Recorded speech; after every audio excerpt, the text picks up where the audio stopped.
Hey guys, it's Sarah. Thank you so much for watching. So today I am going to be responding to your hot takes, your unpopular and bold opinions pertaining to makeup and the beauty community. So the first person I saw do this kind of video is Emily Noel, and then a few of my other favorite YouTubers have also done it recently. I know Kelly Gooch, Samantha March, Jessica Braun have all done it as well, and I thought their videos were all so much fun, and so I wanted to jump on board and do it myself. So I asked you guys on my YouTube community tab and also on my Instagram what hot takes you had, what just bold opinions, unpopular opinions, and you guys really came through.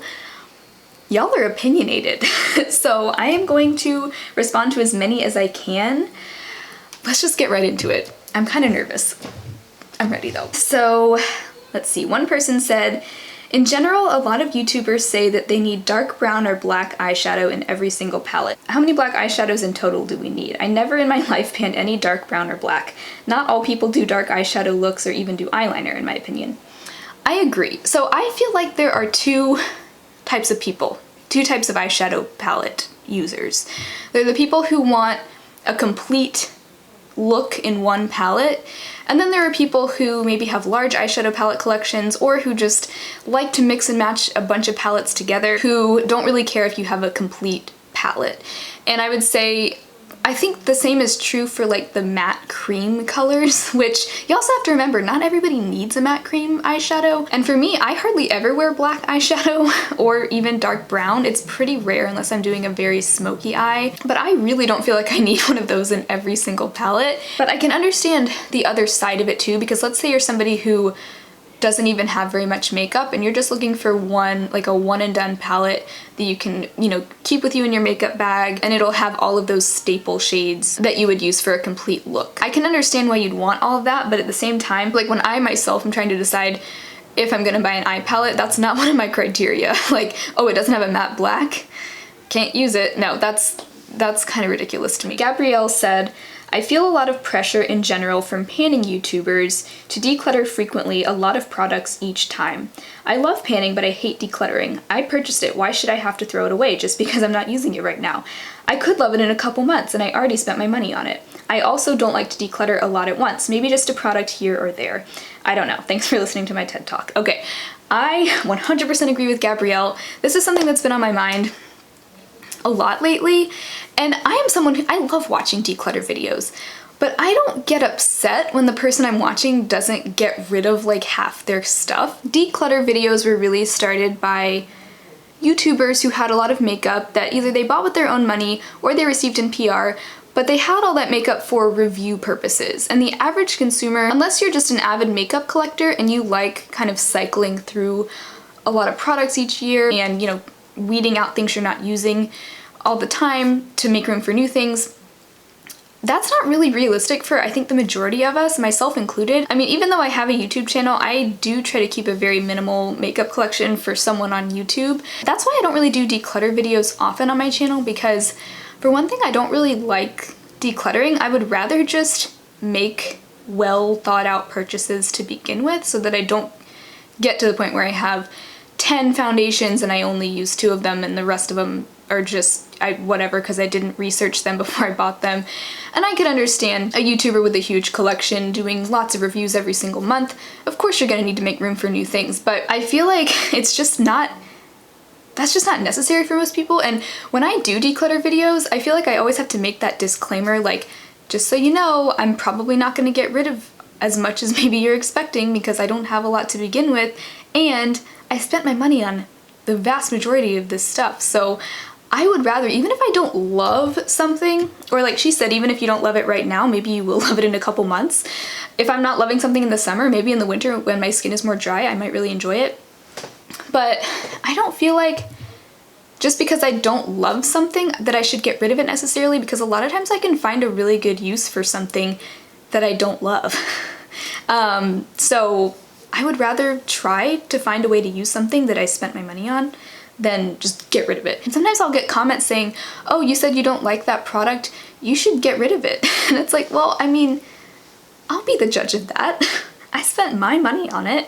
Yeah, that is kind of something that bothers me a little bit. I feel like people, a lot of times I feel like there's this expectation, like people will say, oh, well, just because you spend a ton of money on something or just because something's high end doesn't mean you shouldn't get rid of it if you don't absolutely love it. And I'm like, no, if I spent $50 on a foundation and I don't absolutely love it, I'm gonna make it work. I'm either gonna mix it with a different foundation or find some kind of mixture that I do like it with, or I don't know, I'll figure something out. That's just my opinion. I completely agree with Gabrielle on that one. I did see a few people with similar opinions on here. Olivia said, everyone's so concerned about the environment on Instagram, but post reviews of brands that have palm oil in them on YouTube. So I feel like here's the thing. People who make an effort to do good things, whether it's to shop cruelty-free or to buy products with less packaging or from companies who are more sustainable or, you know, from companies that don't use palm oil, whatever the issue may be, as soon as somebody tries to do something good, suddenly it's like people expect them to just be perfect in all areas of their life, and I don't think that's fair. You know, I think we're all on the same side, and it could just be a matter of, you know, maybe those people just aren't aware of the issues with palm oil. If it's an issue that's important to you, then by all means be outspoken about it and, you know, email companies and do your best to boycott those brands if that's an issue that's important to you. But I don't think it's fair to expect everyone to have all the same concerns as you just because maybe they're trying to help the environment, but they're not doing absolutely everything that they could be doing, because there are tons of people out there who aren't even trying. Okay, Emily said, I think it's hard for YouTubers who get PR to be able to do a complete review because they didn't spend the money or deal with the shipping or duties. They didn't have issues with customer service or anything. I think I agree with this one. I mean, I definitely agree that if you're reviewing a product that you paid for, like let's take a Natasha Denona palette, for example. Those palettes cost $129. Isn't that right? At least the large ones do. Let's say you spent the full $129 on that palette versus somebody else got it sent to them for free in PR. I am going to be a lot more critical of a palette that I spent $129 on. Now, there are a lot of YouTubers that I trust to review products fairly, even if they did receive them in PR, and as a smaller creator, I don't get a ton of PR at this point in my channel, but when I do get PR and I review it, I try to be extra critical because I do want to try to make up for that. But I do think that inherently there is some truth to this, that it's pretty unavoidable, you know, to have a little bit of bias when you didn't actually pay for something. And I think there's a way to go about it. I don't think that receiving PR in and of itself is like a bad thing, but it's something to think about for sure. She also said they didn't have issues with customer service or anything. I will say that sometimes dealing with the PR representatives can be really freaking annoying too, so sometimes those people make me question the ethics of the company as a whole. Okay, Marianne said, this is a big one. She said high-end makeup is better than drugstore / cheap makeup. And then she said in parentheses, I say this is someone with champagne tastes and a beer budget. And then the other part of hers was, there seems to be a perceived moral obligation to do huge declutters. Which I agree, it's ridiculous. The first part of that though, high-end makeup is better than drugstore. Interesting. I guess I can't really respond to this one because I haven't tried a ton of high-end makeup. I'm kind of a cheapskate, so I like my drugstore. I would like to think that drugstore is just as good as high-end, but I guess when I'm thinking about, okay, the YouTubers that I really like who review like an equal amount of high-end compared to the amount of drugstore that they review, it seems to me like there's a lot of crappy high-end, there's a lot of crappy drugstore, but there's a lot of really good drugstore and a lot of really good high-end. So my perception is that it's kind of equal, but maybe that's not true. I could be wrong. I guess I can't really say because I haven't tried enough high-end to be able to say, but I would like to think that drugstore can be just as good, but I think maybe you just have to look a little bit harder for the good drugstore products, or, you know, you have to be kind of informed and watch a lot of YouTube videos to see, okay, these are the drugstore products that are worth trying. These are like the hidden gems of the drugstore. Okay, it seems to me that many videos are on one of the specters of extreme, either extreme panning or acquiring a lot of things. If you pan something, doesn't it mean that you're not getting use out of all the other products that you spend your money on? So I'll respond to this one first. So I think that can be true. I mean, it could be that you're focusing so much on a product that you want to pan that you don't even use the rest of your products. But I think there is a way to go about panning while still making sure that you're using the rest of your collection too, and that's what I try to do. That's why I try to do my Shop My Stash monthly makeup basket videos. I do try to make sure that I'm looking into my makeup drawers and making sure there's nothing that I like haven't used in a long time. But I do think that oftentimes it can be like you're trying to pan this one palette so hard for like a whole year that you hardly even use the rest of your eyeshadow. And I think it's also important to remember, like, whether you use one eyeshadow palette 100 days in a row or you use a different eyeshadow palette for each of those 100 days, you're still using the same amount of eyeshadow, and that's really true for anything that you might be panning. So I think that's why, you know, sometimes panning gets a bad rap because people think, oh, well, why would you want to focus on panning one thing when that just means you're neglecting the rest of your collection? But I do still think there's a way to go about it.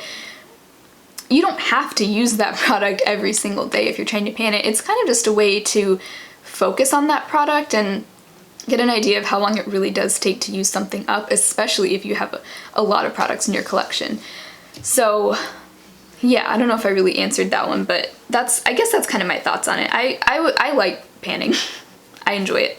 But I like buying new things too. I just try not to buy like a ton of things all the time because that just honestly just overwhelms me. I don't think there's anything wrong with someone having a large collection. If that's what brings you joy, that's awesome. I just, you know, I think everybody has different preferences. There was one hot take that came through that said, you really can wear and own too much makeup. And I just think it's a matter of personal preference. If somebody likes wearing heavy makeup and, you know, full coverage foundation and like full glam eyeshadow every day, who's to say that doesn't look good? If that makes that person feel good to wear that, then that's totally fine. Or if somebody prefers wearing no makeup or however much makeup somebody feels comfortable with wearing, I think is totally fine. And then same thing with, I don't know, I don't think that we should judge people for how much makeup they choose to have because it's no different from being a collector of anything, really. I mean, you could say that somebody who collects baseball cards is like, well, those are just gonna sit there and collect dust and, you know, what are you gonna use those for? But if that makes that person happy, why not, you know? I don't think there's anything wrong with either side. And I'm not just saying that to try to be nice to everyone. Like, I really do think, like, it's okay if something brings you joy, like, don't feel guilty about it, you know? But I do think, you know, I think there's another side of that where it's like, it becomes like a shopping addiction, and that's a completely different story. So I'm not really talking about that. And then the second part of her comment was, I think it's sometimes weird when some cruelty-free YouTubers don't explain what they mean by cruelty-free. No one knows anything about Fenty or Glossier suppliers, but I see those brands frequently in some cruelty-free videos. I agree with this also. I feel like cruelty-free YouTubers should at least clarify what sources they use to determine a brand's cruelty-free status, because sometimes I do get confused watching a cruelty-free video where they mention a brand that I didn't think was cruelty-free, and I'm sitting there wondering, like, wait, how did they get that information? Like, I'd like to know if my definition of cruelty-free lines up with theirs. So I really do think it would be helpful for cruelty-free YouTubers, if you're gonna make the commitment to be a cruelty-free YouTuber, to either make a video about it or explain it in your description box to let people know, like, these are the lists I use, these are the blogs I trust, because I think it would be helpful to everyone. And then this person else, yeah, mentioning Fenty and Glossier, same. Like, I don't use either of those brands because they both just seem to be really unclear. Like, I haven't been able to find a clear answer on whether or not they're cruelty-free. Megan said, I think makeup and skincare refrigerators are wasteful, though I've never really investigated it or asked someone who has one about it. I know some people love theirs. Yeah, I've wondered about that too. I feel like, don't they use a lot of electricity? Knowing how much electricity full-size refrigerators use, it seems like a lot of energy must go into that, but I actually don't know. That's just speculation for me. Yeah, it's kind of funny. Like, it does seem a little excessive, but I know some people love theirs, some people swear by theirs, and I mean, there are certain skincare products, like I know vitamin C serums have like a short shelf life and they stay stable longer when they're kept in a cool, you know, refrigerated environment. So I can see the appeal, but I don't think it's something I would ever invest my own money in. Now, maybe if a brand decided to send me one. No, kidding. So Tiffany said, I like this one. She's telling it like it is. She said, people complain about too many releases from brands. They don't have to buy everything. The brands are not doing anything wrong and do not need to slow down. These brands are doing what it takes to make money. I would rather have more options than less when I want to go out to buy something. It's a good perspective, because a lot of people's hot takes were, you know, all these brands' new releases are giving me anxiety, and like brands are releasing too much. And that's not really a hot take at this point anymore, because that's kind of what everyone is saying. I think we have to remember that most people aren't as hyper-focused on new makeup releases as we are as the beauty community. Like, most people aren't following trend mood and keeping an eye on, you know, how many eyeshadow palettes released this week. Or Anastasia came out with 3 eyeshadow palettes in a matter of 2 weeks, which that did bother me. I posted about that on my Instagram stories last week, just mostly because I just thought those palettes were so ugly. I'm sorry. I know a lot of people love them, and again, it's all personal preference. I'm not trying to offend anybody, but those palettes were hideous. Like, why did they have to have like 3 of the same orange color in one giant palette? They could have been so much smaller. They could have been arranged in such a way that made so much more sense. And anyway, that was why I got so annoyed about those palettes. And I agree, they were releasing those very quickly, and it almost seems like Anastasia is falling into that same trap as ColourPop.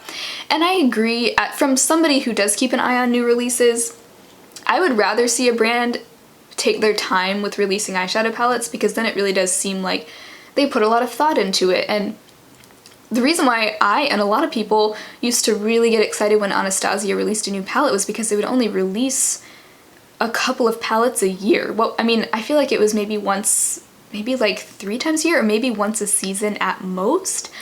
But now, like, even they are getting into that whole, like, ColourPop style of releasing every week, which I don't know. I agree, because I agree with what she said, that, like, we don't have to buy everything that comes out. Nobody's forcing you to buy all these new releases. Like, it just means that you have to be a little bit of a critical thinker and decide what makes sense for me to buy and what do I not need. And I can understand she's saying I would rather have more options than less when I want to go out to buy something. And I mean, I think that's ultimately why these brands are putting out so many products, is because, you know, even just the average consumer may want to have, you know, a lot of options to choose from. And not everybody is so tuned in to the rate at which brands are releasing things. I mean, what about Target? How many new shirts do they release every week? I don't know. I also have to wonder if brands really are releasing products faster now than they did years ago, because I feel like a lot of people are just way more focused on like trend mood and, you know, watching new releases come out now than they used to be. I mean, like the Will I Buy It videos are really popular now. People are making videos specifically talking about all the new releases every week, and I can see how that becomes overwhelming, because there's a lot of new releases every week, and it is hard to sort through all that and decide how you feel about everything. But was it really that different from that 5 years ago? I mean, maybe it was, I don't know. But I just think that now more than ever, we're really focusing on all these new releases, when you don't have to pay attention. You know, you don't have to follow trend mood if it makes you feel stressed out that there's so many new releases coming out. Nobody's forcing you to buy these products. They're just, brands really are just doing their job. Here's one. Larger beauty platforms do not encourage sunscreen enough as part of a skincare / beauty routine. Yeah, I agree. I feel like people should be talking more about sunscreen, especially because sometimes I'll see like foundation reviews and things like that, and I don't know, one, if they're wearing sunscreen underneath, and if so, what kind of sunscreen. I feel like that can actually affect the wear of a foundation. I would like to know how it's going to interact with my sunscreen. I really would like to see more YouTubers in general encourage daily sunscreen use. I feel like only just recently has it become more like trendy to wear sunscreen. And then somebody said on Instagram, ooh, I don't like using SPF products. I feel like it makes my makeup wear off faster. Girl, you gotta wear your sunscreen. I understand. I used to feel the same way, but I think it's a matter of finding a sunscreen that works well with your skin type and with the makeup that you wear. So there are tons of different sunscreen formulas out there. There are matte ones. I would recommend, if you feel like it's making your sunscreen wear off faster, try a tinted mineral SPF. The reason why I say tinted mineral SPF is because from all the tinted mineral SPFs that I've tried, those tend to be very mattifying, very smoothing, and they do wear well under makeup. They're not the greasy kind, typically. And the ones that I would recommend would be the Paula's Choice Super Light Daily Wrinkle Defense. That one has SPF 30. There's also a tinted one from Bare Republic that's similar. Try something like that, because it could just be that this person, or a lot of people I'm sure have the same opinion, but it could just be that you've only tried sunscreens that are very sticky or very greasy, and I can understand why you'd have that misconception, because a lot of sunscreens really are sticky and greasy, but there certainly are options out there. So don't give up on sunscreen, please. I'm telling you, you can find one that works. The one that I like the best, but I do like kind of a dewy look, is the Supergoop Everyday Sunscreen. I have it right here. I just pulled it out of my purse. It's $19 for the 2.4 fluid ounce size, and you get, it's a good amount of product. It's SPF 50. It's a chemical sunscreen, so it's not going to give you a white cast. Very lightweight. I don't feel like it messes with my makeup wearing off or anything like that, so I really like that one. If you haven't tried it, I do recommend it. And if you have really oily skin, definitely try a matte tinted mineral sunscreen. That's my 2 cents on that one. I like this one. I apply my foundation with my fingers, and I'm not sorry. Good for you. I have recently been applying foundation with my fingers, especially my Physicians Formula Healthy Foundation. That one looks so nice blended in with my fingers, even better than it does, well, definitely better than it does with a brush, but sometimes even better than with a sponge. I feel like I get more coverage that way. So the only thing I don't like about using my fingers is that I don't like the feeling of having makeup on my fingers, I hate that feeling. But if I'm traveling or something and I don't like bringing a sponge with me when I travel, I'll just use my fingers. Same with concealer. Sometimes concealer looks way nicer with fingers too. This is an interesting one. Dewy makeup is not flattering for real life. I disagree. I think it depends. I would rather have slightly dewy skin. I'm not talking like, an oil slick, but I like having a little bit of a dewy look, maybe not setting my foundation. I feel like it can look a little bit more natural, especially for every day, or for days where I'm not in front of a camera. I almost feel like it looks better in person than it does on camera. And it's interesting that you'd say that, because I think a lot of people's opinion would be that full coverage matte skin doesn't look good in real life, but it does look good on a camera. So it's the other way around from what I would expect to hear from most people, but I like having dewy makeup even for my everyday life. Okay, here's another one. There's no excuse for buying non-cruelty-free makeup. I disagree. Again, I understand where this person is coming from. Here's what I think about this. I know it's true that not everyone is in a position where they can be as choosy about what they buy. I mean, think about people who are, really tight on money, who, maybe live in very rural areas where they don't have a lot of stores to choose from. And I know you could say, well, nobody needs makeup, it's not a necessity. But I think it takes a lot of privilege to decide to only buy cruelty-free makeup. And a lot of research has to go into that too. I mean, you have to have access to the internet to check on your phone if something is cruelty-free. Not everyone has that. And not to mention people who live in countries where animal testing is required by law. Like, what about people who live in China? What are they supposed to do? I just don't think it's that black and white to be able to say there's no excuse to not buy cruelty-free makeup. I think there are plenty of excuses, actually. So that's just my take. I'm sure it's the unpopular opinion, but I do think it's important to realize just how much privilege it takes to be able to even decide and to have a choice. Oh, this is funny. I'm definitely guilty of this. When one YouTuber says, we're gonna whatever, try this product, what have you, like saying we instead of I do that all the time, and I've only noticed myself doing it recently.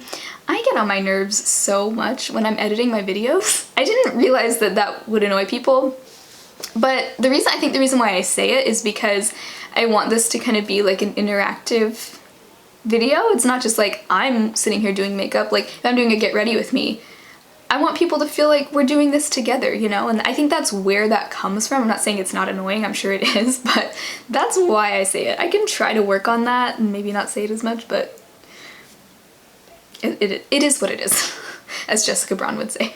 And then here's another one. I wish beauty gurus would talk about real issues more often, even if it's not on theme. I'm guessing she means like politics and human rights issues, social justice issues. That's a tricky one because I can understand why a huge YouTuber would not want to get into really controversial stuff like that just for like personal safety reasons. Like I feel like if somebody were to go and reveal all of their political opinions, they could really put themselves in danger of some angry person coming after them. So I can understand why you would not want to do that. I do think that people with a large following, people with any size following, people should try to do some sort of good with that platform. I mean, I'm just like thinking, you know, if you have millions of followers, you have so much influence, I really do think that you should at least try to talk about more than just makeup all the time, or you know, lighthearted topics. I think it's important at least have one cause that you care about, whether it's the environment or animal rights or human rights, anything. Even like, and I also understand it's hard to put yourself in, it's hard to be in the spotlight and try to shine light on an issue, because then you're opening yourself up to so much criticism. Like if a large YouTuber decided to go cruelty-free and maybe they accidentally maybe they are still trying to learn what cruelty-free means or what products are and aren't cruelty-free, and they accidentally use something on camera that's not, people might get really mad at them. And so I think that's probably why a lot of people are afraid to go into that kind of territory. But like I was saying earlier, with the palm oil comment, like if somebody starts saying they care about the environment and trying to do a few things to maybe lessen their environmental footprint, then you're opening yourself up to that backlash. Like, oh, well, you still use products with palm oil, or, oh, well, you don't eat a plant-based diet, so you're still hurting animals, or whatever it may be. There's always going to be that side. Those people who are just out to criticize other people for trying, which is really one of the most frustrating things, because honestly, those people are just hurting their own movement. But overall, I do agree. I do think that people with large followings should try to use that influence for good. So I think that's everything that I'm able to respond to in this video. This was so much fun. Thank you so much to everyone who submitted a hot take. I like that term, a hot take. I really appreciate you spending the time doing that. But I think that is all for today's video. If you enjoyed, I'd love to have you subscribe to my channel, and I'll talk to you next time. Bye.